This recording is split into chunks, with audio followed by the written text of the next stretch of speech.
Ya, Assalamualaikum warahmatullahi wabarakatuh. Ya, salam sejahtera untuk kita semua.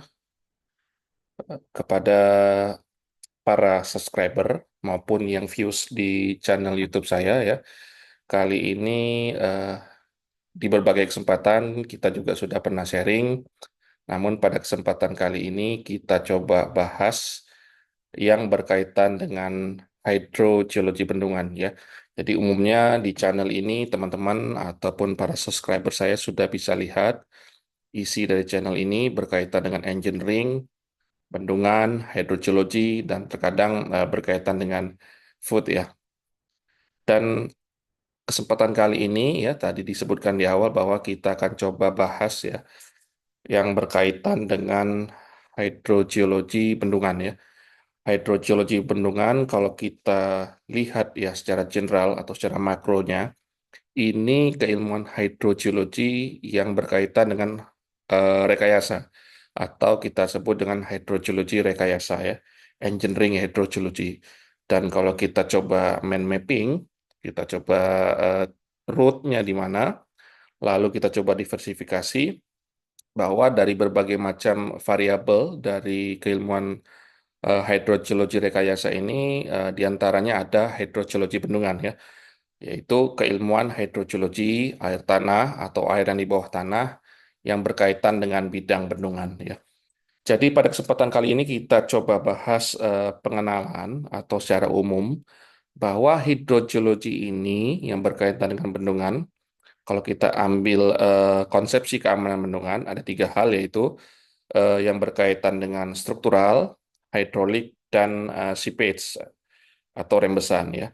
Yang berkaitan dengan hidrogeologi bendungan tentunya berkaitan dengan potensi atau sesuatu yang berkaitan dengan bagaimana nantinya bendungan aman terhadap aspek seepage failure atau kegagalan terhadap rembesan ya. Jadi ketika bendungan itu direncanakan lalu diimpounding dan dioperasikan dari suatu sequence pembangunan sampai pengelolaannya, aspek hidrogeologi ini memiliki peranan penting ya.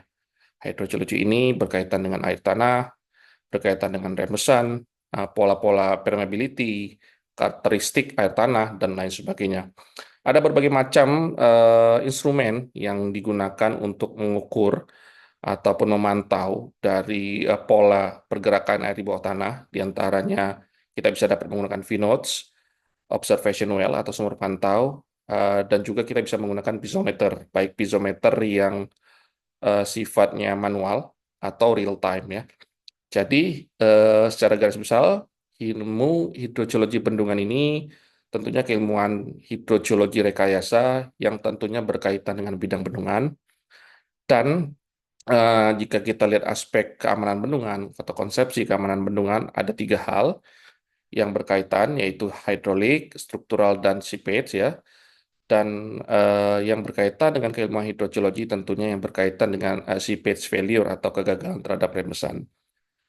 Untuk kegagalan terhadap rembesan ini, tadi kita sebut bahwa dari proses perencanaan, pembangunan, dan pengelolaan ya, aspek hidrogeologi ini tidak dapat dipisahkan ya.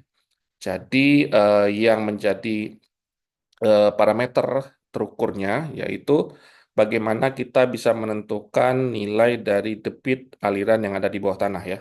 Seperti kita ketahui, kalau untuk aliran yang ada di permukaan, kita bisa lihat aliran permukaan atau aliran sungai atau aliran di drainase, di mana satuannya itu ya, meter kubik per detik ya. Sementara kalau untuk di bawah tanah tentunya lebih kecil dari itu. Lalu untuk kecepatan aliran juga biasanya kita mengukur nilai conductivity hidrolik. Biasanya orang teman-teman ataupun saintis ataupun engineer yang bergerak di bidang hidrogeologi menyebutnya sebagai conductivity hidrolik dan teman-teman sipil biasa menyebutnya sebagai permeability. Untuk satuannya ya relatif kecil, sentimeter per sekon ataupun milimeter per sekon ya. Nanti itu yang diukur baik terukur di lapangan maupun di lab ya. Biasanya ada gap antara di lapangan dan di lab. Itu juga kita bisa menentukan bahwa nanti nilai dari karakteristik tanahnya, apakah tanah itu masuk ke yang lolos air, itu biasa di angka 10 pangkat minus 4 ya. lalu sampai ke 10 pangkat minus 7 untuk tanah yang bisa dikatakan kedap air ya, biasanya lanau dan lempung. Dan dari situ kita bisa menentukan karakterisasi dari sebuah batuan atau tanah. Ya teman-teman geologis menyebutnya batuan, teman-teman geoteknik biasanya tanah ya karena relatif dekat dengan permukaan. Dari situ kita bisa menentukan bahwa apakah bendungan itu, apakah tubuh bendungannya, umumnya kalau untuk hidrogeologi itu kita melihat lapisan pondasinya, apakah lolos air atau tidaknya, berdasarkan nilai K atau permeability. Nah, di situ kita bisa melihat apakah potensi seepage itu dapat mengganggu ketika nanti impounding atau dioperasikan. Nah, nilainya bervariasi tergantung jenis tanahnya, apakah tanahnya tuff, andesite, apakah pasiran, atau mungkin ada jenis mineral-mineral tertentu. Jadi, teman-teman, eh, saya rasa sharingnya tidak terlalu banyak, dan teman-teman bisa mengambil garis besarnya bahwa hidrogeologi pendengar ini adalah sesuatu ilmu yang penting ya jika teman-teman bergerak di bidang water resources, tentunya untuk infrastruktur yang mega infrastruktur yaitu bendungan ya. Dan aspek rembesan ini merupakan aspek yang penting untuk kita perhatikan ya, yang berkaitan dengan keamanan bendungan. Dan teman-teman nanti untuk referensinya, teman-teman bisa baca buku kami yang berkaitan dengan hidrogeologi tanah tak jenuh air atau hidrogeologi bendungan limbah tambang. Di situ banyak sekali referensi yang berkaitan dengan hidrogeologi khususnya bidang rekayasa. Lalu untuk paper-papernya atau jurnalnya teman-teman bisa lihat di research kit saya. Di situ banyak tulisan-tulisan ilmiah yang bisa dijadikan brainstorming untuk teman-teman mungkin untuk membaca ataupun menulis yang berkaitan dengan hidrogeologi khususnya yang ada di bidang bendungan. Sekian sharing singkat dari kita ya, dari kami.